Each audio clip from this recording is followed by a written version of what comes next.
ഷൈൻ ടോം ചാക്കോയ്ക്കെതിരെ താരസംഘടനയായ അമ്മ നിലപാട് കടുപ്പിക്കുന്നു. വിൻസിയുടെ പരാതിയിൽ ഷൈൻ തിങ്കളാഴ്ചയ്ക്കുള്ളിൽ വിശദീകരണം നൽകണം. വിശദീകരണം ഇല്ലെങ്കിൽ പുറത്താക്കാൻ ജനറൽ ബോഡിക്ക് അച്ചടക്ക സമിതി ശുപാർശ നൽകുമെന്നും സംഘടന. കടുത്ത നടപടിയുണ്ടാകുമെന്ന് ഫിലിം ചേംബറും മുന്നറിയിപ്പ് നൽകിയിട്ടുണ്ട്.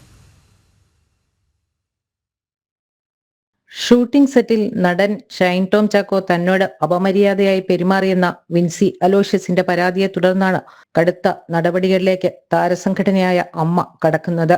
നടിയുടെ പരാതിയിൽ താരസംഘടന കഴിഞ്ഞ ദിവസം ഷൈനിനോട് വിശദീകരണം തേടിയിരുന്നു. തിങ്കളാഴ്ചയ്ക്കുള്ളിൽ വിശദീകരണം നൽകണമെന്നാണ് നിർദ്ദേശം.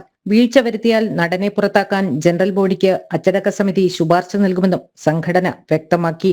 നടി വിൻസിയുടെ പരാതിയിൽ അന്വേഷണം നടത്താൻ വിനു മോഹൻ, സരയു, അൻസിബ ഹസൻ എന്നിവരടങ്ങുന്ന അച്ചടക്ക സമിതിയെ അഡ്ഹോക് കമ്മിറ്റി നിയോഗിച്ചിരുന്നു. സിനിമാ മേഖലയിലെ മറ്റു സംഘടനകളും വിൻസിയുടെ പരാതിയിൽ നടപടിക്കൊരുങ്ങുകയാണ്. സൂത്രവാക്യം എന്ന സിനിമയുടെ സെറ്റിൽ വെച്ച് നടൻ ഷൈൻ ടോം ചാക്കോ നടിക്കും സഹപ്രവർത്തകയ്ക്കുമെതിരെ ലഹരി ഉപയോഗിച്ച ശേഷം മോശമായി പെരുമാറിയെന്നാണ് പരാതി ഉയർന്നത്.